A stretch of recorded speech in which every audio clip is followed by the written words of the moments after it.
नमस्कार दोस्तों, मैं निरंजन आप सभी को हिस्ट्री की जीत की इस प्लेटफॉर्म के ऊपर स्वागत करता हूं। आज के क्लास में जो री एग्ज़ाम हुआ था 29 अगस्त 2024 को, उसके शिफ्ट 1 के पेपर को एनालिसिस करने वाले हैं। पर आप सबसे एक रिक्वेस्ट है दोस्तों, ये वीडियो को एंड तक देखना। और हाँ, जिन्होंने इस चैनल को सब्सक्राइब करके नहीं रखा है, चैनल को सब्सक्राइब करके रख लो ऐसे और महत्वपूर्ण वीडियो प्राप्त करने के लिए। तो चलिए शुरू करते हैं। पहला प्रश्न है, बुक्का प्रथम के पुत्र कुमार कंपन के अभियान का वर्णन करने वाला ग्रंथ मदुरा विजयम की रचना किस भाषा में की गई थी? तेलुगु, संस्कृत, कन्नड़ और तमिल। तो सही विकल्प है यहाँ पर ऑप्शन नंबर बी आपका, संस्कृत भाषा में। ये एक्सप्लेनेशन है, याद कर लेना आप लोग। गंगा देवी 14वीं सदी की संस्कृत कवित्री थी, जिन्होंने मदुरा विजय, जिसका अन्य नाम है वीर कंपराय चरित, इस कविता को लिखी थी, जिसमें विजयनगर साम्राज्य के संस्थापक बुक्का राय प्रथम के दूसरे बेटे कुमार कंपन के सैन्य अभियान का वर्णन किया गया है। अगला प्रश्न है, मेवाड़ के निम्नलिखित में से किस शासक यानी राजा ने संगीत राग, संगीत मीमांसा और सुर प्रबंध नामक संगीत विज्ञान से संबंधित 3 पुस्तकों का लेखन किया था? लक्ष्य सिंह, मोकाल, कुंभकर्ण जिसे कुंभा भी कहा जाता है, और रायमल। तो सही विकल्प है यहाँ पर ऑप्शन नंबर सी आपका, कुंभकर्ण। एक्सप्लेनेशन को याद कर लेना। मेवाड़ के राजा कुंभकर्ण जिसे कुंभा भी कहा जाता है, उन्होंने संगीत राग, संगीत मीमांसा और सुर प्रबंध नामक संगीत विज्ञान से संबंधित 3 पुस्तकों का लेखन किया था। इन्हें कई सारे उपाधियां भी दिया गया है, जैसे कि अभिनव भारताचार्य, राजगुरु, दान गुरु, हल गुरु और रानो राशो की। अगला प्रश्न है, सूची 1 को सूची 2 के साथ मिलान कीजिए। सूची 1 में विजयनगर काल में ग्रामीण वर्गों के समूह दिए गए हैं और सूची 2 में उनके अर्थ दिए गए हैं। तो मनियम का संबंध है मुखिया से, ए का हो जाएगा 2। कर्णम का संबंध लेखाकार से, तलैरी का संबंध प्रहरी, तो सी का हो जाएगा आपका 1। तो ए का 2, बी का 3, सी का 1, ऑप्शन नंबर सी में दिखाई दे रहा है। ऑप्शन नंबर सी आपका सही जवाब है। अगला प्रश्न है, सूची 1 को सूची 2 के साथ मिलान कीजिए। सूची 1 में लिखे गए इक्ष्वाकु वंश, कदम्ब वंश, वाकाटक वंश और सरहपुरीय वंश। दूसरी सूची 2 में उनसे संबंधित क्षेत्रों के नाम लिखे गए हैं। तो इक्ष्वाकु वंश का संबंध है कृष्णा गोदावरी क्षेत्र से, कदम्ब वंश का संबंध है पश्चिमी दक्कन से। तो ए का 2, बी का 1। मुझे इतना पता है कि ए का 2 और बी का 1 है, तो ये केवल ऑप्शन नंबर बी में दिखाई दे रहा है। ऑप्शन नंबर बी आपका सही जवाब है। अगला प्रश्न है, गोलकुंडा के कुतुबशाही राजवंश के निम्नलिखित सुल्तानों को आरोही कालानुक्रम में व्यवस्थित कीजिए, यानी पहले से बाद में। इब्राहिम कुतुब शाह, मोहम्मद कुली कुतुब शाह, अब्दुल्ला कुतुब शाह, अबुल हसन कुतुब शाह। तो बिल्कुल सारे क्रम में ही लिखे गए हैं, यानी ऑप्शन नंबर ए आपका सही जवाब है। ये एक्सप्लेनेशन है आपका, याद कर लेना, बहुत ही इंपॉर्टेंट है। गोलकुंडा के कुतुबशाही राजवंश के शासकों का क्रम है ये। तो सबसे पहले आया था सुल्तान कुली कुतुब उल मुल्क, उसके बाद जमशेद कुली कुतुब शाह, सुभान कुली कुतुब शाह, इब्राहिम कुली कुतुब शाह, मोहम्मद कुली कुतुब शाह, सुल्तान मोहम्मद कुतुब शाह, अब्दुल्ला कुतुब शाह और सबसे अंतिम में अबुल हसन कुतुब शाह। अगला प्रश्न है, प्राचीन भारत में विवाह के प्रकारों से निम्नांकित में से कौन संबंधित है? अश्वमेध, अनुलोम, वाजपेय और प्रतिलोम। तो बी सही है आपका अनुलोम और डी आपका सही है प्रतिलोम। तो बी और डी ऑप्शन नंबर बी में दिखाई दे रहा है। ऑप्शन नंबर बी आपका सही जवाब है।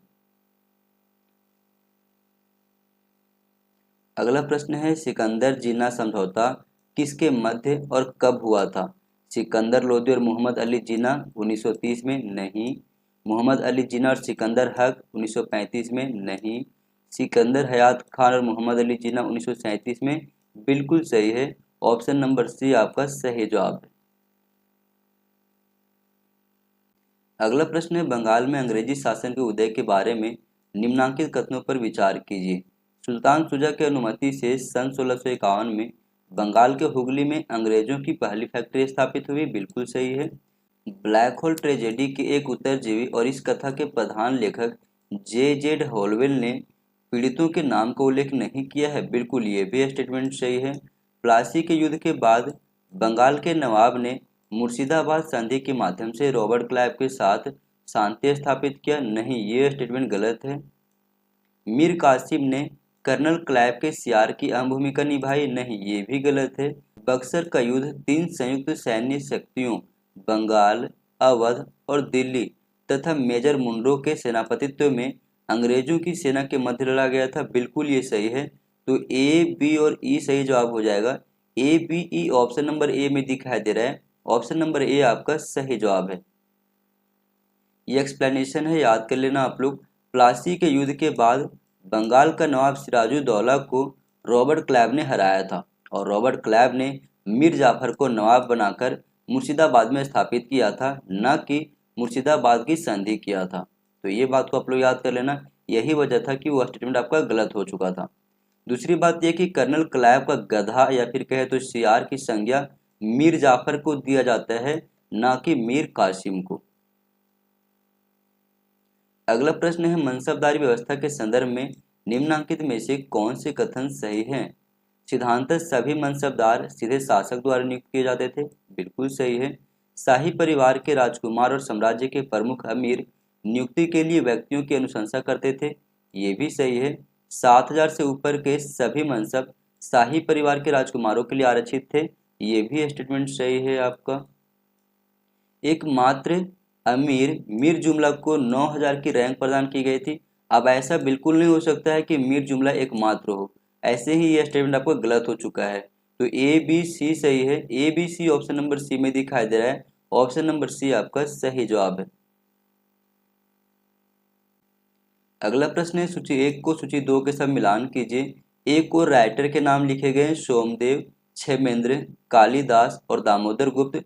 दूसरे और उनसे संबंधित रचनाओं के नाम लिखे गए हैं बृहद कथा मंजरी, कथा सरित सागर, कुटनीमतम और ऋतु संहार। तो सोमदेव का संबंध है कथा सरित सागर से, ए का हो जाएगा 2 आपका। क्षेमेंद्र का संबंध है बृहद कथा मंजरी से, बी का हो जाएगा 1। कालिदास का संबंध है ऋतु संहार से और दामोदर गुप्त का संबंध है कुटनीमतम से, यानी कि डी का हो गया 3 आपका। इस प्रकार से अगर देखा जाए तो ऑप्शन नंबर बी आपका सही जवाब है। अगला प्रश्न है, इतिहास में क्लियोपेट्रा के नाक के सिद्धांत का आशय है? इतिहास व्यष्टि उन्मुख है? नहीं। इतिहास वैज्ञानिक ज्ञान है? नहीं। इतिहास में कार्य कारण संबंध? बिल्कुल, यही आपका जो है सही जवाब है। ऑप्शन नंबर सी आपका सही जवाब है यहाँ पर।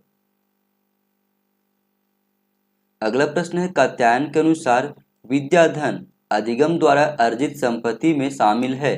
किसी विद्वान द्वारा अपने शिष्यों से प्राप्त संपत्ति? बिल्कुल। पुस्तकों की बिक्री से प्राप्त संपत्ति? नहीं। किसी कठिन परिश्रम के समाधान या शास्त्रार्थ में सफलता द्वारा पुरस्कार यानी कि पारितोष के रूप में प्राप्त संपत्ति? बिल्कुल सही है। याज्ञिक शुल्क के रूप में प्राप्त संपत्ति? ये भी सही है। तो ए, सी, डी सही है। A, C, D option number D में दिखाई दे रहा है। ऑप्शन नंबर डी आपका सही जवाब है। अगला प्रश्न है, सूची 1 को सूची 2 के साथ मिलान कीजिए। पेशवा का संबंध है मोरो त्र्यंबक से, यानी कि ए का हो जाएगा 3।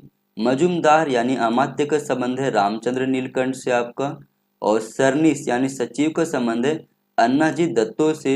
और वाकनवीस का संबंध है दत्ताजी त्र्यंबक से। तो ए का 3, बी का 4, सी का 1।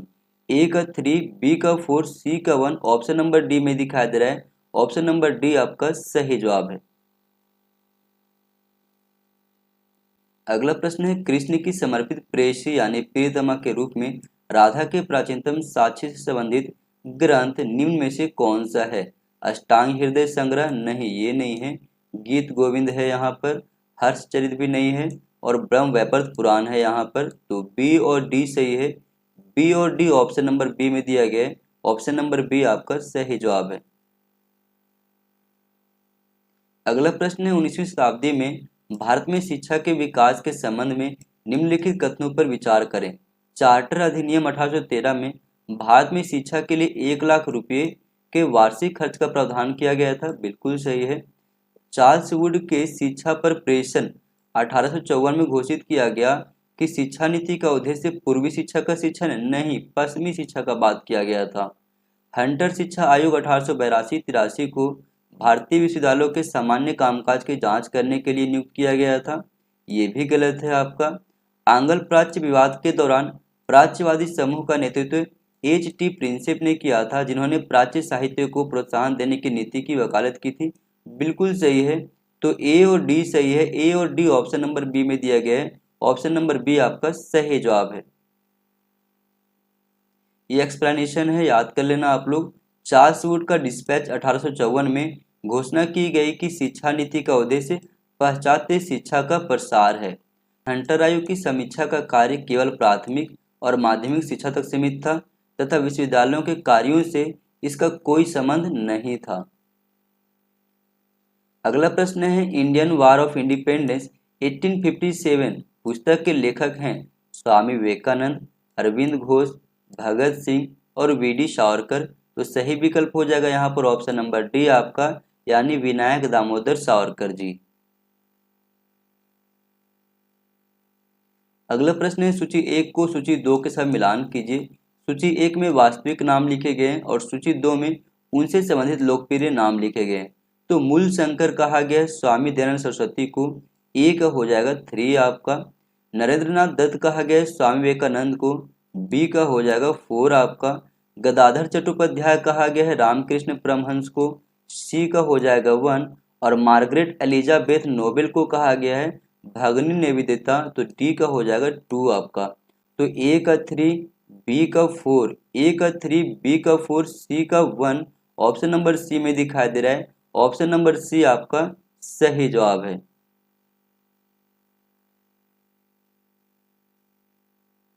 अगला प्रश्न है, all India state people's conference की स्थापना किस माह में और किस वर्ष में हुई थी?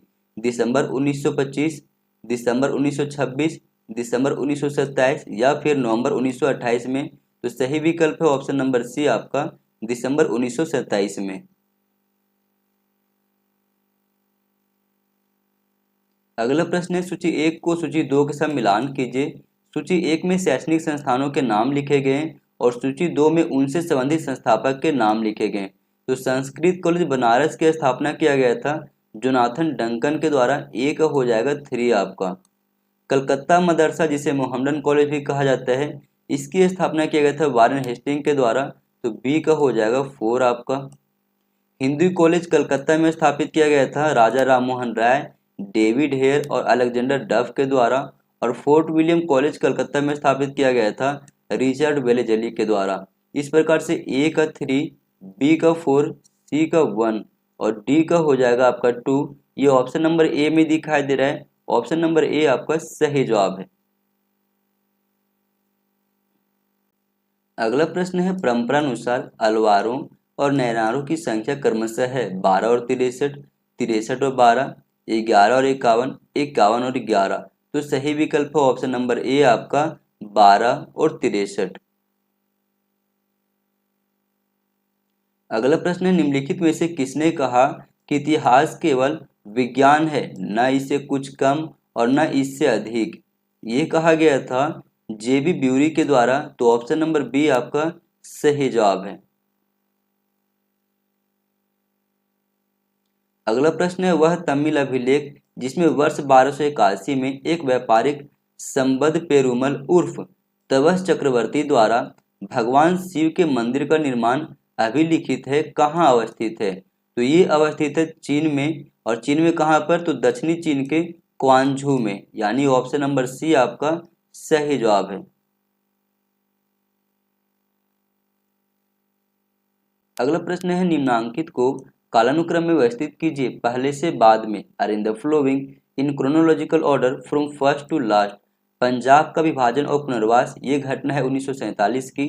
नई शिक्षा नीति 2020, ये घटना है 2021 की, यानी 2020-2021 की। प्रथम राज्य पुनर्गठन अधिनियम 1956 में आया था। भारतीय अर्थव्यवस्था का वैश्वीकरण किया गया था 1990-91 में। तो सबसे पहले ए आ जाएगा आपका, ए के बाद सी, उसके बाद डी और फिर अंतिम में आएगा बी। ए सी डी बी, ये ऑप्शन नंबर ए में दिखाई दे रहा है। ऑप्शन नंबर ए आपका सही जवाब है।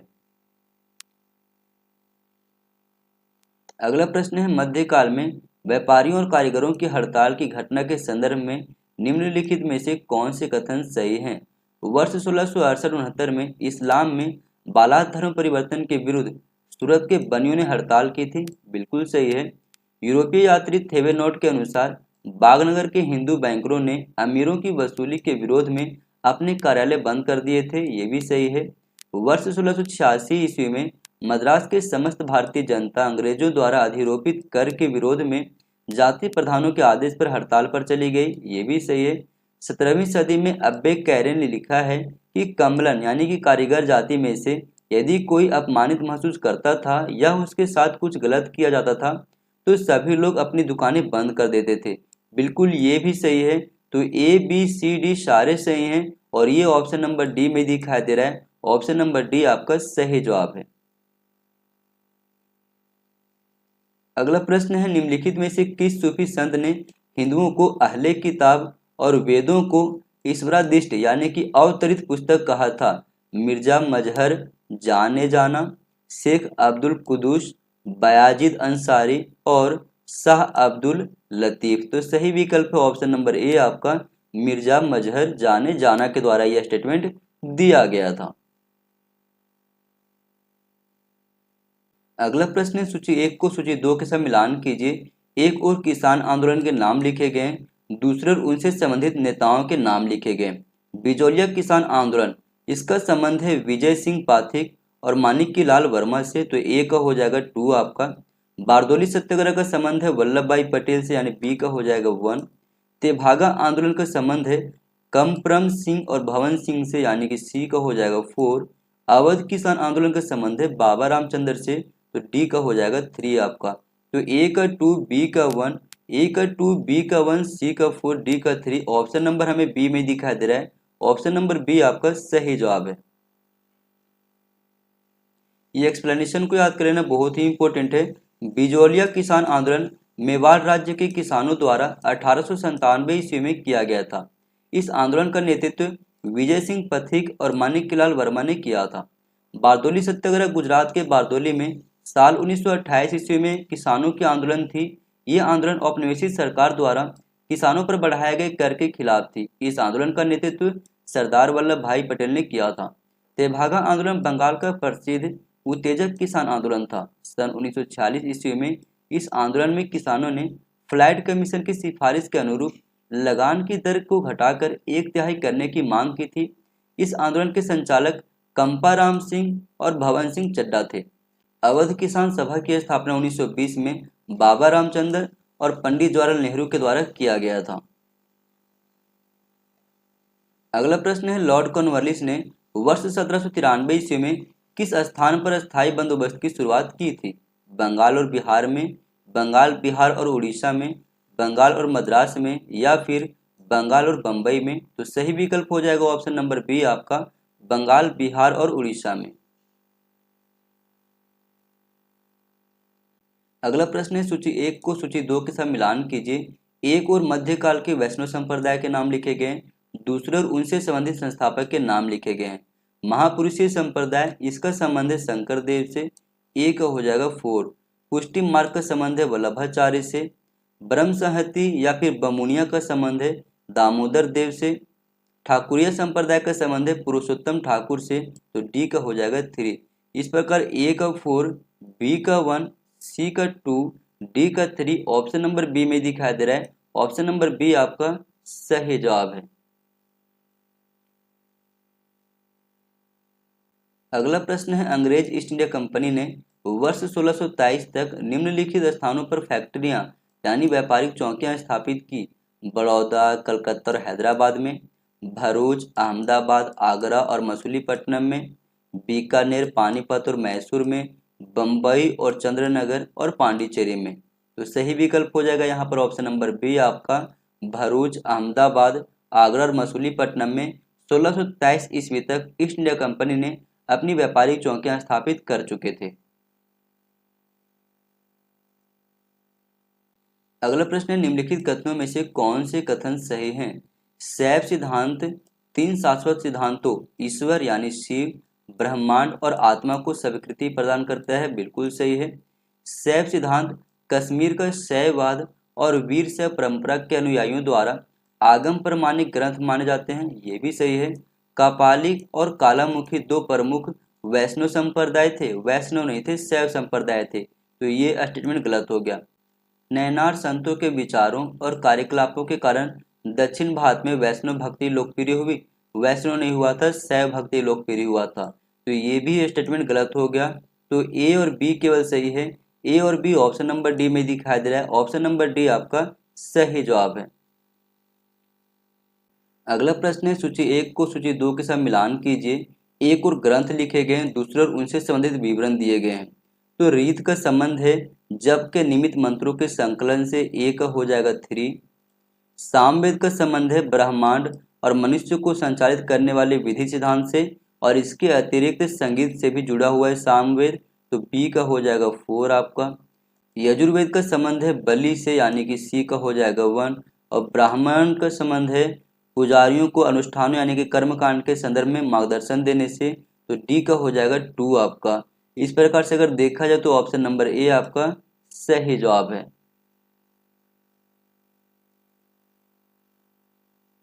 अगला प्रश्न है, सूची 1 को सूची 2 के साथ मिलान कीजिए। अगस्त प्रस्ताव, क्रिप्स मिशन, वेवेल प्लान और कैबिनेट मिशन प्लान। तो अगस्त प्रस्ताव आया था 1940 में, ए का हो जाएगा 4। क्रिप्स मिशन आया था 1942 में, बी का हो जाएगा 2। वेवेल प्लान आया था 1945 में, तो ये हो जाएगा 1945 यानी सी का 1। और कैबिनेट मिशन प्लान आया था 1946 में, तो डी का हो जाएगा आपका 3। ए का 4, बी का 2, ए का 4, बी का 2, सी का 1 हमें ऑप्शन नंबर डी में दिखाई दे रहा है। ऑप्शन नंबर डी आपका सही जवाब है।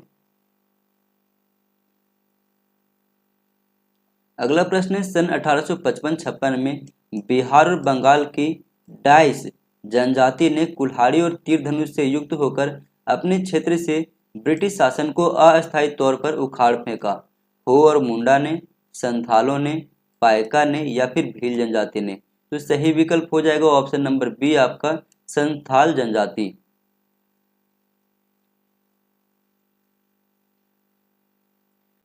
अगला प्रश्न है, निम्नलिखित आंदोलनों को कालानुक्रम में व्यवस्थित कीजिए, यानी पहले से बाद के क्रम में। ईवी रामास्वामी और ए बलिजा नायडू द्वारा आत्मसम्मान आंदोलन प्रारंभ किया गया था 1925 में। ज्योतिबा फुले द्वारा सत्यशोधक समाज की स्थापना किया गया था 1873 में। श्री नारायण गुरु धर्म परिपालन योगम द्वारा अरीबीपुरम आंदोलन प्रारंभ किया गया था 1888 ईस्वी में।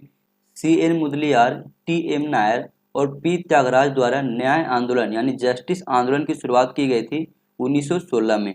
इस प्रकार से अगर देखा जाए तो सबसे पहले बी आएगा, उसके बाद सी, उसके बाद डी और ए, यानी ऑप्शन नंबर बी आपका सही जवाब है। ये डेट को आप लोग याद कर लेना, बहुत ही इंपॉर्टेंट है ये सारे डेट आपके।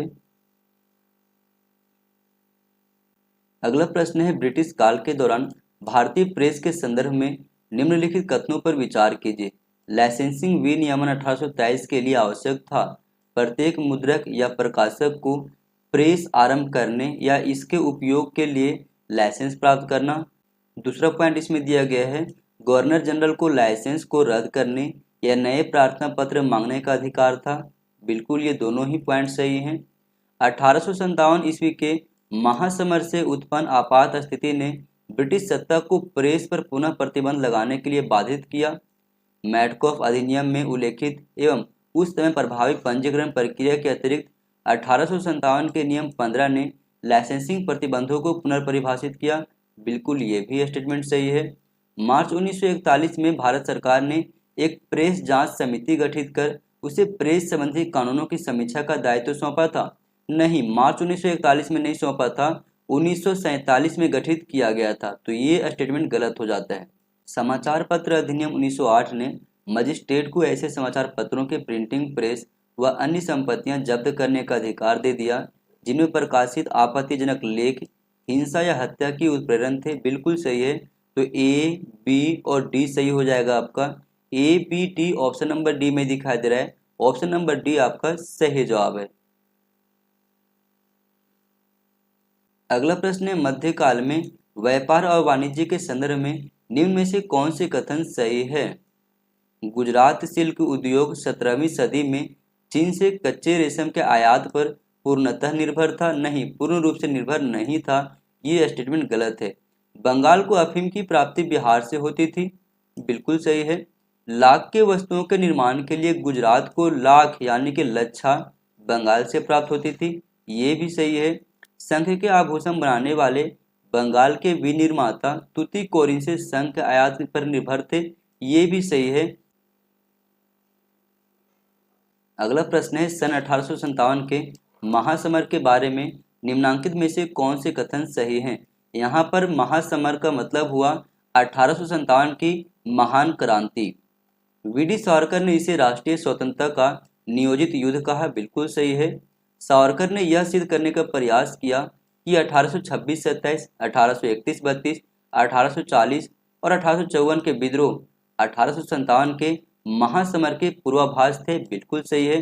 टी आर होम्स ने इस मत का प्रचार किया कि 1857 का विद्रोह ईसाइयों के विरुद्ध कट्टरपंथी धर्मावलंबियों का युद्ध था। नहीं, ये स्टेटमेंट इसका नहीं है, ये स्टेटमेंट है एल आर रीस का। जेम्स ऑटड्रम और डब्ल्यू टेलर ने इस महासमर को हिंदू मुस्लिम षड्यंत्र का परिणाम माना, बिल्कुल सही है। एल ई आर रीस ने 1857 के महासमर की व्याख्या सभ्यता और बर्बरता के मध्य संघर्ष के रूप में देखी। नहीं, ये भी गलत है, ये स्टेटमेंट है टी आर होम्स का। तो केवल ए बी और डी सही जवाब हो जाएगा।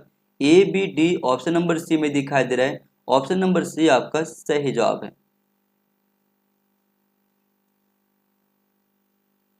अगला प्रश्न है निम्नलिखित में से किस देशी रियासत के विरुद्ध स्वतंत्र भारत गणराज्य ने ऑपरेशन पोलो चलाया था। कश्मीर, जोधपुर, जूनागढ़ और हैदराबाद। तो ये चलाया गया था हैदराबाद के विरुद्ध, ऑप्शन नंबर डी आपका सही जवाब है। अगला प्रश्न है राज्याभिषेक के समय शिवाजी ने कौन सी उपाधि धारण नहीं की थी। क्षत्रिय कुलवंतास, क्षत्रिय कुल प्रमुख, बिल्कुल ये किए थे। सिंहासनाधीश्वर यानी सिंहासन अधिपति, ये भी किए थे।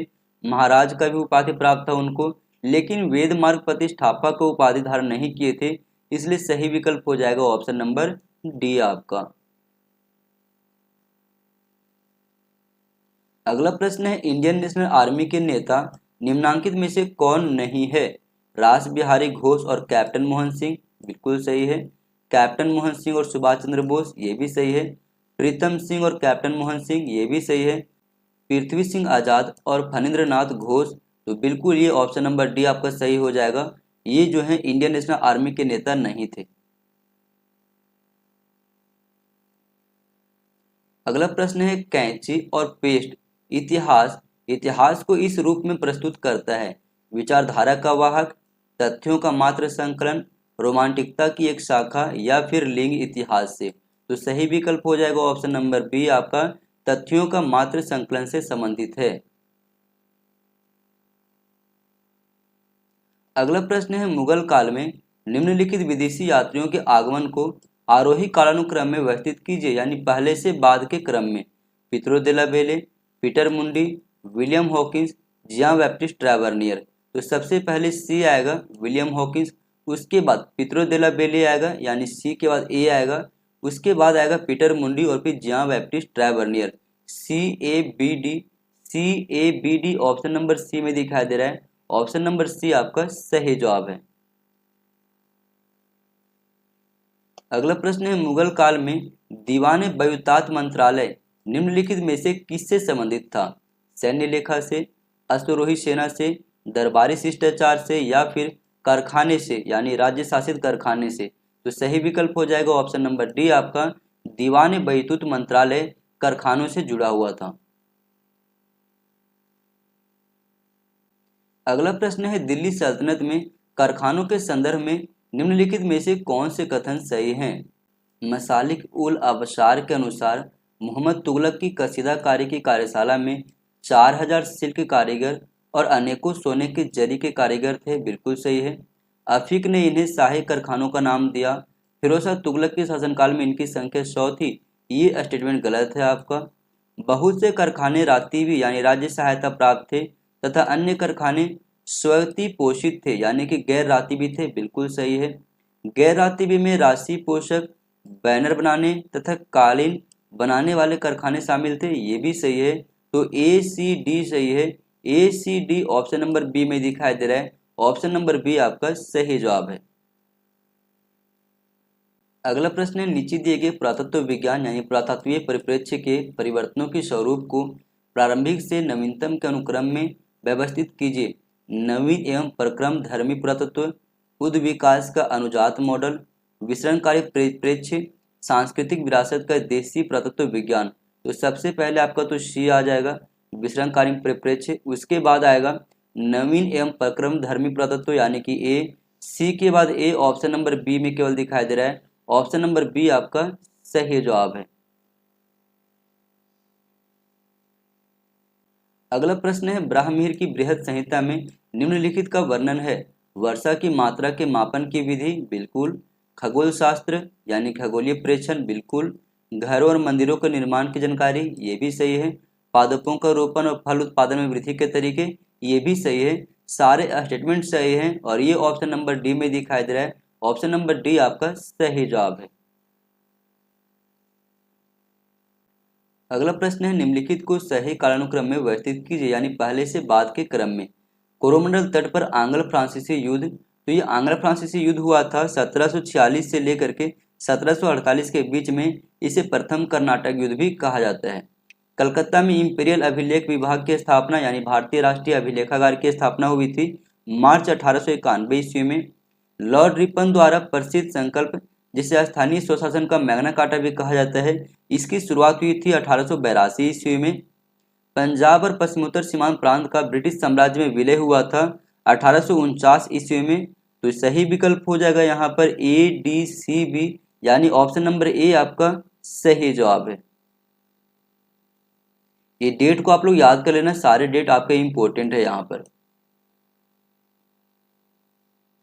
अगला प्रश्न है, सन 1800 तक मराठा साम्राज्य 5 बड़े प्रमुखों यानी चीफों का परिसंघ बन चुका था। ये 5 बड़े प्रमुख कौन से थे? पुणे में पेशवा, बड़ौदा में गायकवाड़, ग्वालियर में सिंधिया, इंदौर में होलकर और नागपुर में भोंसले। पुणे में गायकवाड़, बड़ौदा में पेशवा, नागपुर में होलकर, इंदौर में भोंसले और ग्वालियर में सिंधिया। ग्वालियर में सिंधिया, पुणे में भोंसले, इंदौर में गायकवाड़, बड़ौदा में होलकर और नागपुर में पेशवा। पुणे में सिंधिया, ग्वालियर में पेशवा, बड़ौदा में होलकर, इंदौर में गायकवाड़ और नागपुर में भोंसले।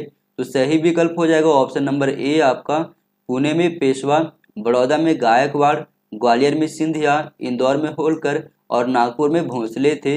ऑप्शन नंबर ए आपका सही जवाब है।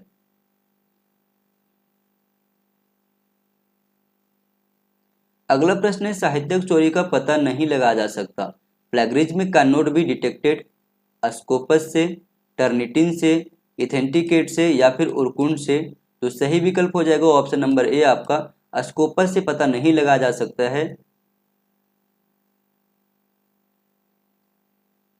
अगला प्रश्न है, चोल शासनकाल के दौरान ईरविरा पतन तात्पर्य था नगरों से संचालित व्यापारियों के समूह से, पथ कर या फिर कहे तो उपकर के प्रकार से, संरक्षित व्यापारिक नगर जो व्यापार के प्रमुख केंद्र के रूप में उभरे थे, नगर निवासियों के आचार संहिता से। तो सही विकल्प है ऑप्शन नंबर सी आपका, संरक्षित व्यापारिक नगर था जो व्यापार के प्रमुख केंद्रों के रूप में उभरे थे। ऑप्शन नंबर सी आपका सही जवाब है। अगला प्रश्न है, निम्नलिखित को सही कालानुक्रम में व्यवस्थित कीजिए। रंगपुर धींग किसान विद्रोह, ये हुआ था 1783 में। मद्रास में वेद समाज की स्थापना हुआ था 1864 ईस्वी में। ईश्वर चंद्र विद्यासागर ने साप्ताहिक सोम प्रकाश प्रारंभ किया था 1859 ईस्वी में। और थॉमस मैकाले के द्वारा भारतीय शिक्षा संबंधी स्मरण पत्र आया था 1835 में। यदि हम क्रम देखें तो सबसे पहले आएगा डी, उसके बाद सी, उसके बाद बी और सबसे अंतिम में A. D, C, B, A option number B में है। ऑप्शन नंबर बी आपका सही जवाब है। अगला प्रश्न है, निम्नांकित फारसी ग्रंथों को उनके पूर्णता के कालानुक्रम में व्यवस्थित कीजिए। तारीख दाऊदी, मसनवी ए आलमगीरी, तारीख अल्फी और पातशाह नामा। यदि हम क्रम में देखें तो सबसे पहले आ जाएगा तारीख अल्फी, उसके बाद आ जाएगा तारीख दाऊदी, उसके बाद आएगा पातशाह नामा और सबसे अंतिम में आएगा मसनवी ए आलमगीरी यानी CADB। CADB option number D में है। ऑप्शन नंबर डी आपका सही जवाब है। अगला प्रश्न है, दिल्ली के सुल्तान द्वारा निर्मित निम्नलिखित मस्जिदों को उनके निर्माण के आरोही कालानुक्रम में व्यवस्थित कीजिए। मोठ की मस्जिद, इसे निर्मित किया गया था सिकंदर लोदी के कार्यकाल में। जमात खाना मस्जिद, इसे निर्मित किया गया था अलाउद्दीन खिलजी के कार्यकाल में।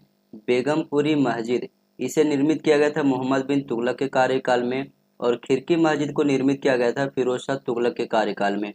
तो यदि हम क्रम देखें तो सबसे पहले आ जाएगा जमात खाना मस्जिद, उसके बाद आएगा बेगमपुरी मस्जिद, उसके बाद आ जाएगा आपका खिरकी मस्जिद, और सबसे अंतिम में आएगा मोठ की मस्जिद, यानी BCDA। BCDA option number A में है। ऑप्शन नंबर ए आपका सही जवाब है। अगला प्रश्न है, निम्नलिखित को कालानुक्रम में व्यवस्थित कीजिए। मोंटेग्यू चेम्सफोर्ड संवैधानिक सुधार, जिसके फलस्वरूप प्रांतों में सार्वजनिक स्वास्थ्य, स्वच्छता और जीवन मरण संबंधी आंकड़ों का अंतरण हुआ था। तो ये ड्यूरेशन है 1917 का। चालीसा का दुर्भिक्ष, जो पंजाब, कश्मीर, दिल्ली और राजपुताना में फैला था, इसका समय काल है 1783 से लेकर के 1784 के मध्य में। सामाजिक धार्मिक सुधार आंदोलन के लिए महाराष्ट्र में परमहंस मंडली की स्थापना, ये स्थापित हुआ था 1849 ईस्वी में। फिरोज शाह मेहता द्वारा बॉम्बे क्रॉनिकल को शुभारंभ किया गया था 1910 ईस्वी में। यदि हम क्रम देखें तो सबसे पहले आ जाएगा यहाँ पर बी के बाद आ जाएगा सी, उसके बाद डी, और सबसे अंतिम में आएगा ए। BCDA ऑप्शन नंबर ए में है। ऑप्शन नंबर ए आपका सही जवाब है। अगला प्रश्न है, निम्नलिखित संतों को कालानुक्रम में व्यवस्थित कीजिए। तो सबसे पहले आएगा अंडाल, उसके बाद आ जाएगा आपका रामानुज, उसके बाद आएगा रामानंद, और सबसे अंतिम में आएगा कुंभन दास। यानी कि देखा जाए तो BACD ऑप्शन नंबर सी में है। ऑप्शन नंबर सी आपका सही जवाब है। अगला प्रश्न है, निम्नलिखित को आरोही यानी कि पहले से बाद के कालानुक्रम में व्यवस्थित कीजिए। आर्यभट्ट, सुश्रुत, ब्राह्ममिहिर और हेनसांग। तो सबसे पहले आएगा सुश्रुत, उसके बाद आएगा आर्यभट्ट, उसके बाद ब्राह्ममिहिर, और सबसे अंतिम में आएगा Hiuen Tsang. BACD option number A में है। ऑप्शन नंबर ए आपका सही जवाब है। अगला प्रश्न है, अकाल के संदर्भ में निम्नलिखित में से कौन से 3 कथन सही हैं। वर्ष 1880 में लॉर्ड लिटन की सरकार ने स्ट्रेची कमीशन गठित किया, बिल्कुल सही है। सर एंथोनी मैकडोनल्ड की अध्यक्षता में लॉर्ड कर्जन ने एक आयोग गठित किया, जिसने वर्ष 1901 में अपनी रिपोर्ट सौंपी, बिल्कुल सही है। वर्ष 1876 से लेकर के 1878 के मध्य में अकाल ने मद्रास, बम्बई, उत्तर प्रदेश और पंजाब को प्रभावित किया, ये भी सही है। वर्ष 1866 के अकाल ने राजपुताना, पंजाब, मध्य प्रांत और बरार, साथ ही मरवाड़ को प्रभावित किया, नहीं, ये कथन गलत है। केवल ABC सही है। ABC ऑप्शन नंबर सी में है। ऑप्शन नंबर सी आपका सही जवाब है। अगला प्रश्न है, पेशवा बाजीराव प्रथम के शासनकाल की निम्नलिखित घटनाओं को आरोही कालानुक्रम में व्यवस्थित कीजिए। भोपाल युद्ध, ये हुआ था 1737 में। छत्रसाल के साथ संधि, ये हुआ था 1728 में। अमझेरा का युद्ध, ये हुआ था 1728 में। और इसके बाद जो है बेसिन की दुर्ग पर कब्जा किया गया था 1739 ईस्वी में। यदि हम क्रम देखें तो सबसे पहले आ जाएगा अमझेरा का युद्ध, उसके बाद आ जाएगा यहाँ पर छत्रसाल के साथ संधि, उसके बाद आएगा भोपाल का युद्ध, और सबसे अंतिम में आएगा बेसिन के दुर्ग पर कब्जा, यानी CBAD ऑप्शन नंबर डी में है। ऑप्शन नंबर डी आपका सही जवाब है। अगला प्रश्न है, सूची 1 को सूची 2 से मिलान कीजिए। 1857 ये पुस्तक लिखी गई है S सेन के द्वारा। The sipahi mutiny and the rebellion of 1857 ये लिखा गया है RC मजुमदार के द्वारा। Civil rebellion in Indian mutinies 1857 to 1859 ये लिखा गया है SB चौधरी के द्वारा। और an essay on the causes of the Indian revolt को लिखा गया है S अहमद के द्वारा, यानी कि डी का 3। इस प्रकार से अगर हम देखें ऑप्शन की ओर तो A का 2, B का 4, C का 1, D का 3, ऑप्शन नंबर बी में है। ऑप्शन नंबर बी आपका सही जवाब है। महिलाओं की स्थिति के बारे में निम्नलिखित में से कौन से कथन सही हैं? राष्ट्रकूट राजा अमोघ वर्ष गणिकाओं को नियमित तौर पर अपना दूत नियुक्त करते थे। बिल्कुल सही है। चालुक्य वंश की राजकुमारी अक्का देवी ने प्रांत के शासन का कार्यभार संभाला। ये भी सही है। इब्न बतूता ने हनौर यानी कि दक्षिण भारत में बालिकाओं की शिक्षा के लिए 13 स्कूल और बालकों के लिए 23 स्कूल देखा था। बिल्कुल ये भी सही है। विजयनगर के बारे में वर्थेमा 1505 में लिखा है कि महिलाएं अपने चेहरे को पूरी तरह ढक कर बाहर जाती थी। नहीं, ये स्टेटमेंट गलत है। केवल ए बी सी सही है। A B C option number A में है। ऑप्शन नंबर ए आपका सही जवाब है। अगला प्रश्न है, निम्नलिखित में से बेमेल यानी कि ऑड शब्द को चिन्हित कीजिए। अरघट्टा, वापी, चूर्णी और नौरिया। तो अरघट्टा हो गया, वापी हो गया और नौरिया, इसका संबंध जलाशय से है, लेकिन चूर्णी का संबंध जो है वो जलाशय से नहीं है, इसलिए ऑड शब्द हो जाएगा यहाँ पर ऑप्शन नंबर सी आपका। मुगल बादशाह शाहजहां द्वारा निम्नलिखित में से किस गायक को गुण समुद्र की उपाधि मिली थी? विलास खां, लाल खां, खुशहाल खां या फिर हयात खां? तो सही विकल्प है ऑप्शन नंबर बी आपका। लाल खां को गुण समुद्र की उपाधि शाहजहां के द्वारा दिया गया था। स्पेनिश फ्लू वर्ष 1918 ईस्वी में सर्वप्रथम भारत के किस शहर में पहुंचा था? तो ये पहुंचा था बंबई में। ऑप्शन नंबर बी आपका सही जवाब है। अगला प्रश्न है, अकबर की धार्मिक नीति के संदर्भ में निम्नलिखित में से कौन से कथन सही हैं? उसने तीर्थ यात्रा कर समाप्त किया। बिल्कुल सही है। उसने वर्ष 1580 में सिकरी में इबादत खाने का निर्माण करवाया। नहीं, ये स्टेटमेंट गलत है। उसने 1579 में मजहर की घोषणा की। बिल्कुल सही है। उसने दीन इलाही चलाया। बिल्कुल सही है। तो यहाँ पर ए सी डी सही हो जाएगा। A C D option number C में है। ऑप्शन नंबर सी आपका सही जवाब है। अगला प्रश्न है, सूची 1 को सूची 2 से मिलान कीजिए। प्रादेशिक, प्रादेशिक का संबंध है प्रांतीय गवर्नर से। अध्यक्ष का संबंध है विभागीय अधिकारी से। नागरिक का संबंध है नगर अधिकारी से। और ग्रामणी का संबंध है ग्राम अधिकारी से। ए का हो जाएगा 3, बी का हो जाएगा 1। ए का 3, बी का 1, सी का 4, ऑप्शन नंबर डी में दिखाई दे रहा है। ऑप्शन नंबर डी आपका सही जवाब है। अगला प्रश्न है, निम्नलिखित कथनों में से कौन से कथन सही हैं? मध्यकाल के आरंभ में दक्षिण भारतीय ग्रामीण जीवन की मूलभूत इकाई ऊर थी। बिल्कुल सही है। ऊर ग्राम सभाओं के साथ साथ ग्राम से भी संबंधित था। बिल्कुल सही है। ऊर गैर ब्राह्मण देव ग्राम था। बिल्कुल ये भी सही है। नाडु, सभा, नगरम जैसे कॉरपोरेट निकाय राजस्व के मूल्यांकन और संग्रह का कार्य नहीं करते थे। नहीं, ये स्टेटमेंट बिल्कुल ही गलत है। केवल ए बी सी सही है। A B C option number C में दिया गया है। ऑप्शन नंबर सी आपका सही जवाब है। प्राचीन भारत में तक्षण शब्द निम्नलिखित में से किसका घोतक है? कुलीन, सारथी, मुखिया या फिर ग्राम प्रमुख या फिर बढ़ई? तो सही विकल्प हो जाएगा ऑप्शन नंबर डी आपका। तक्षण का अर्थ होता है बढ़ई। निम्नलिखित में से किस सूफी संत ने अमृत कुंड का बहरुल हयात नाम से अनुवाद किया था? अब्दुल कादिर, कल्लीमुल्लाह जहानाबादी, शेख मोहम्मद अल हुसैनी या फिर शेख मोहम्मद गौस? तो सही विकल्प हो जाएगा ऑप्शन नंबर डी आपका, शेख मोहम्मद गौस। इतिहास लेखन में रैनकियन इतिहास दृष्टिकोण इस बात पर जोर देता है तथ्यों की पवित्रता, विचारधारा, भावनात्मकता या फिर संवेदनशीलता।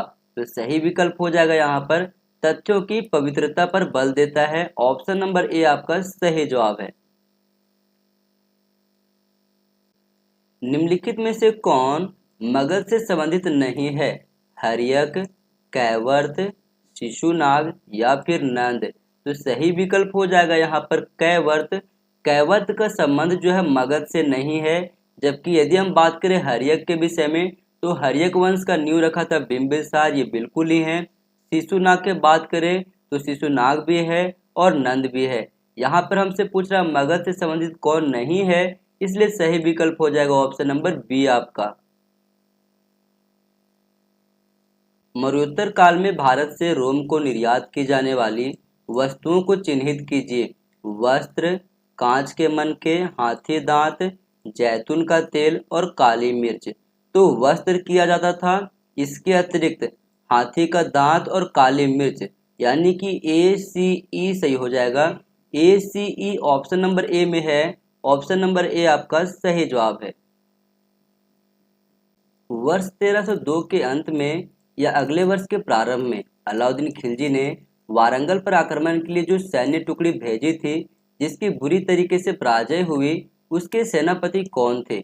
नुसरत खान और मलिक नायब, उमर खान और मंगू खान, फखरुद्दीन जौना और छज्जू, या फिर कमालुद्दीन गुर्ग। तो सही विकल्प यहाँ पर हो जाएगा ऑप्शन नंबर सी आपका, फखरुद्दीन जौना और छज्जू। अगला प्रश्न है सूची 1 को सूची 2 से मिलान कीजिए। कुरु कुरु का संबंध है पंचाल से। इक्ष्वाकु का संबंध है कोसल और अयोध्या वाला एरिया से।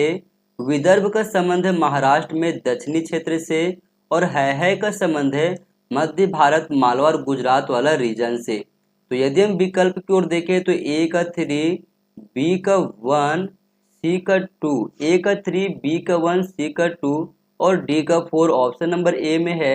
ऑप्शन नंबर ए आपका सही जवाब है।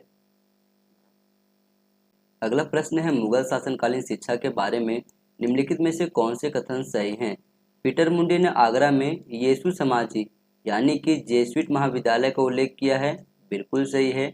माहम अनगा का मदरसा जो खैरुल मंजिल के नाम से प्रसिद्ध था, बदायूं ने इसे मदरसा बेगम की संज्ञा दी थी, बिल्कुल ये भी सही है। शाहजहां ने दिल्ली में मदरसा रहमिया का निर्माण किया था, नहीं ये स्टेटमेंट गलत है।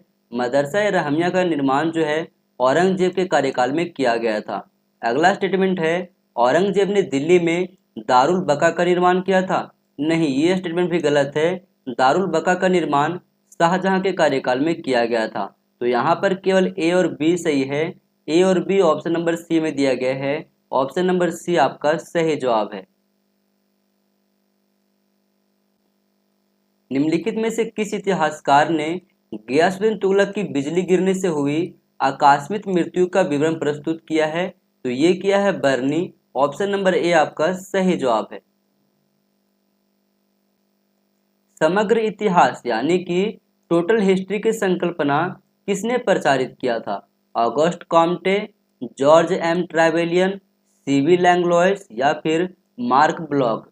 तो सही विकल्प हो जाएगा ऑप्शन नंबर डी आपका, मार्क ब्लॉक।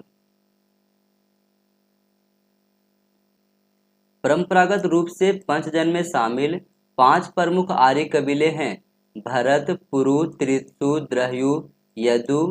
भरत, त्रिशु, यदु, तुर्वस, अनु। पुरु, त्रिशु, तुर्वस, द्रुह्यु, यदु। पुरु, यदु, तुर्वस, अनु, द्रह्यु। तो सही विकल्प हो जाएगा ऑप्शन नंबर डी आपका, पंचजन में शामिल थे पुरु, यदु, तुर्वस, अनु और द्रह्यु। ऑप्शन नंबर डी आपका सही जवाब है। अगला प्रश्न है पुनर्जागरण की भावना ने इतिहास लेखन पर बहुत प्रभाव डाला, निम्नलिखित में से कौन उन प्रभावों से संबंधित नहीं है? इतिहास के मानवतावादी दृष्टिकोण पर वापस लौटें, सामान्य इतिहासकार का उदय, मानवतावादी इतिहासकारों के एक नए स्कूल का विकास, सार्वभौमिक इतिहास और कालक्रम का उदय। तो सही विकल्प हो जाएगा ऑप्शन नंबर बी आपका, सामान्य इतिहासकार का उदय इसमें शामिल नहीं था।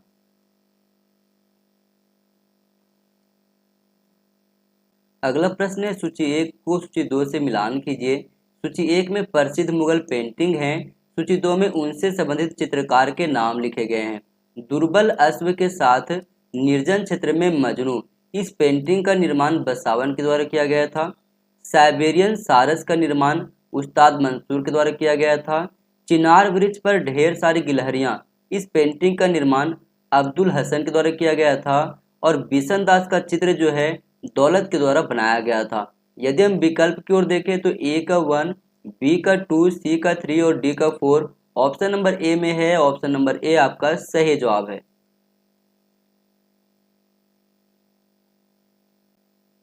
अगला प्रश्न है, निम्नलिखित में से किसने कलकत्ता अभियान के दौरान कासिम बाजार में अंग्रेजों की फैक्ट्री पर कब्जा किया तथा 20 जून 1756 ईस्वी को फोर्ट विलियम पर अधिकार जमाया था? टीपू सुल्तान, मीर जाफर, सिराजुद्दौला और मीर कासिम। तो सही विकल्प हो जाएगा ऑप्शन नंबर सी आपका सिराजुद्दौला। विशिष्टाद्वैत संप्रदाय के दर्शन का विस्तृत प्रतिपादन करने वाली पुस्तक न्याय तत्व के लेखक हैं नाथ मुनि, लागध मुनि, भरत मुनि या फिर रामानुजाचार्य। तो सही विकल्प हो जाएगा ऑप्शन नंबर ए आपका नाथ मुनि। अगला प्रश्न है, मौर्योत्तर स्रोतों में उल्लेखित निम्नलिखित समुद्री पतनों को भारतीय उपमहाद्वीप में उत्तर से दक्षिण के क्रम में व्यवस्थित कीजिए। बारबेरिकम, बेरीगज, मुजायरिस और सुपारा। तो सबसे पहले आ जाएगा बारबेरिकम, उसके बाद आएगा बेरीगज। बेरीगज भृगु कच्छ को ही कहा गया है। उसके बाद आ जाएगा सुपारा और सबसे अंतिम में आ जाएगा मुजायरिस या फिर मुजरिस। तो A B D C option number C में दिया गया है। ऑप्शन नंबर सी आपका सही जवाब है। गियासुद्दीन तुगलक द्वारा भेजी गई सेना को पराजित करने वाला उड़ीसा का पूर्वी गंग राजा निम्न में से कौन था? नरसिंह द्वितीय, भानुदेव द्वितीय, नरसिंह तृतीय या फिर कपिलेंद्र। तो सही विकल्प हो जाएगा ऑप्शन नंबर बी आपका भानुदेव।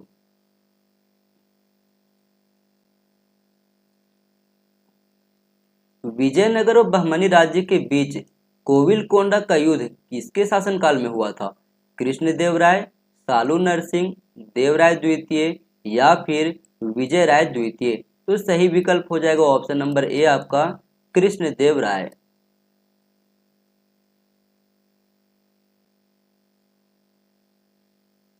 अगला प्रश्न है, आरंभिक पाली ग्रंथ सुत्नीपाद के अनुसार मवेशियों का संरक्षण करना चाहिए क्योंकि वे हमें प्रदान करते हैं भोजन, शक्ति, खाद्य, सौंदर्य और प्रसन्नता। तो यहाँ पर अगर देखा जाए तो भोजन हो जाएगा, शक्ति हो जाएगा, सौंदर्य हो जाएगा और प्रसन्नता। A B D E option number C में है। ऑप्शन नंबर सी आपका सही जवाब है।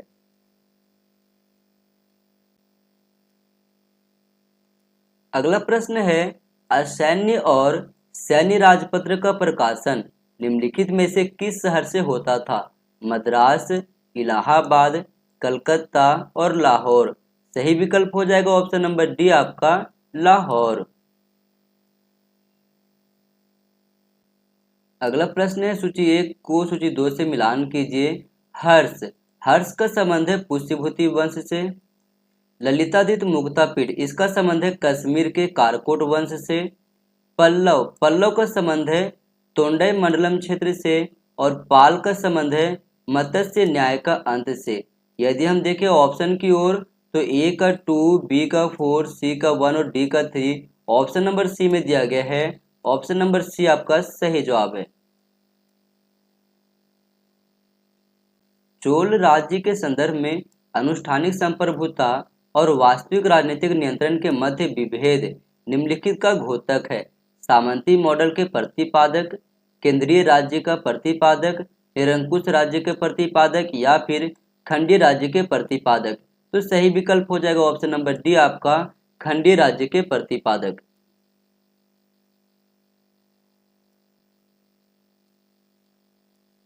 यहूदी व्यापारी अब्राहम बेन यीजू भारत के निम्नलिखित में से किस शहर में कांस्य की फैक्ट्री चलाया था? मंगलौर, कोचीन, कालीकट और कोल्हापुर। तो सही विकल्प हो जाएगा ऑप्शन नंबर ए आपका मंगलौर।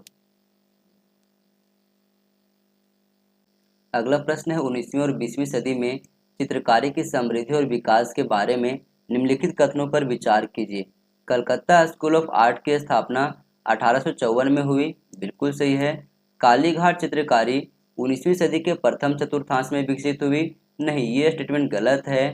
सन 1905 में अवनींद्रनाथ टैगोर ने सर्वप्रथम भारत माता का चित्र बनाया? बिल्कुल सही है। सन 1903 में आयोजित कांग्रेस के मद्रास अधिवेशन में रवि वर्मा की चित्रकारी की प्रदर्शनी लगी थी और लगभग उसी काल में अंग्रेजों ने उन्हें कैसर हिंद 1904 में उपाधि दिया था। बिल्कुल ये स्टेटमेंट सही है। तो ए सी डी सही हो जाएगा। A C D option number A में दिया गया है। ऑप्शन नंबर ए आपका सही जवाब है। अब यहाँ से कॉम्प्रिहेंशन स्टार्ट होता है। राजा के बारे में अगली महत्वपूर्ण धारणा यह थी कि वह जनता का सेवक है। एक प्रारंभिक धर्मसूत्र लेखक ने टिप्पणी की है कि राजा वस्तुतः सेवक होता है और 16% कर का उसका पारिश्रमिक है। एक जगह कौटिल्य ने इस बात का उल्लेख किया है कि राजा किस प्रकार से अपने सैनिकों के समतुल्य था। दोनों को अलग अलग पारिश्रमिक मिलता था और दोनों राष्ट्र की परिसंपत्ति साझा करने के हकदार थे। नारद भी जनता की रक्षा के लिए कराधान को राजा का वेतन मानते हैं। अपरार्क का कथन है कि कोई भी व्यक्ति प्रतिफल की उम्मीद के बिना कर अदा नहीं करता है। ऐतव्य करों की अदायगी राजा से संरक्षण प्राप्त करने के बदले ही की जाती है। चूंकि जनता राजा को उचित पारिश्रमिक अदा करती है, राजा को अनिवार्यतः एक सेवक के रूप में, यहाँ तक कि गुलाम के रूप में उनकी सेवा करनी चाहिए। निश्चित रूप से यह अतिशयोक्तिपूर्ण कथन है। यथार्थ स्थिति की झलक शुक्र के लेखन में मिलती है, जहां उन्होंने राजा की व्याख्या जनता का स्वामी और सेवक दोनों के रूप में किया है। अब यहाँ से प्रश्न पूछा गया है, प्राचीन ग्रंथों में निम्नलिखित में से किसे राजाओं का तांडक माना गया है? इंद्र को, मित्र को, वरुण को या फिर नासत्य को? तो सही विकल्प हो जाएगा ऑप्शन नंबर सी आपका, वरुण को। ध्यान रखना कि कई सारे ऐसे क्वेश्चन हैं जिसका आंसर आपको कॉम्प्रिहेंशन में नहीं मिलेगा। अगला प्रश्न है, उपर्युक्त गद्यांश निम्नांकित में से किसके संबंध में है? राजा की दिव्यता, नैतिक व्यवस्था को अक्षुण्ण रखने वाले के रूप में राजा, न्यासी के रूप में राजा या फिर जन सेवक के रूप में राजा? तो सही विकल्प हो जाएगा ऑप्शन नंबर डी आपका, जन सेवक के रूप में राजा। अगला प्रश्न है, निम्नलिखित में से किसमें राजा का वर्णन जनता के स्वामी और सेवक दोनों के रूप में किया गया है? तो ये किया गया है शुक्र नीति सार में। ऑप्शन नंबर सी आपका सही जवाब है। अगला प्रश्न है, प्रारंभिक धर्मसूत्र में टिप्पणी की गई है कि राजा वस्तुतः सेवक है और 16% कर उसका पारिश्रमिक है। संदर्भित धर्मसूत्र कौन सा है? बौधायन धर्मसूत्र, गौतम धर्मसूत्र, वशिष्ठ धर्मसूत्र या फिर उपर्युक्त में से कोई नहीं? तो सही विकल्प हो जाएगा ऑप्शन नंबर ए, बौधायन धर्मसूत्र। निम्नलिखित में से किस पुस्तक में उल्लेख है कि राजा की स्थिति सिपाहियों के समान थी, दोनों को अलग अलग पारिश्रमिक मिलता था और दोनों राष्ट्र की परिसंपत्ति साझा करने के हकदार थे? तो इसकी जानकारी मिलती है कौटिल्य के अर्थशास्त्र से। ऑप्शन नंबर बी आपका सही जवाब है। अगला प्रश्न है, अभिनव भारत के निम्नलिखित में से किस सदस्य को रूसी क्रांतिकारी से बम बनाने की कला सीखने के लिए पेरिस भेजा गया था? अजीत सिंह, बीपी पाल, पीएन बापट या फिर गणेश दामोदर सावरकर? तो सही विकल्प हो जाएगा ऑप्शन नंबर सी आपका, पीएन बापट। अगला प्रश्न है, वर्ष 1900 में विनायक दामोदर सावरकर द्वारा मित्र मेला का शुभारंभ कहाँ किया गया था? पूना में, बंबई में, रत्नागिरी में या फिर नासिक में? तो सही विकल्प हो जाएगा ऑप्शन नंबर डी आपका, नासिक में। निम्नलिखित में से किसे चापेकर बंधु के नाम से संबोधित नहीं किया जाता है? दामोदर हरि चापेकर, विनायक हरि चापेकर, बालकृष्ण हरि चापेकर या फिर वासुदेव हरि चापेकर? तो सही विकल्प हो जाएगा ऑप्शन नंबर बी आपका, विनायक हरि चापेकर को चापेकर बंधु के रूप में नहीं माना जाता। अगला प्रश्न है, अभिनव भारत था क्रांतिकारियों की गुप्त संस्था, समाज सुधार संगठन, धार्मिक संस्था या फिर शैक्षणिक संगठन? तो सही विकल्प हो जाएगा ऑप्शन नंबर ए आपका, क्रांतिकारियों की गुप्त संस्था था अभिनव भारत। उद्देश्य की प्रति अर्थात भारत की राजनीतिक स्वतंत्रता के लिए मित्र मेला डैश मार्ग का पथधर था। याचिका, सशस्त्र विद्रोह, वार्तालाप और ज्ञापन। तो सही विकल्प हो जाएगा सशस्त्र विद्रोह। ऑप्शन नंबर बी आपका सही जवाब है। तो दोस्तों 29 अगस्त को जो एग्ज़ाम हुआ था उसके शिफ्ट 1 के पेपर को हम लोग यहाँ पर एनालिसिस किए।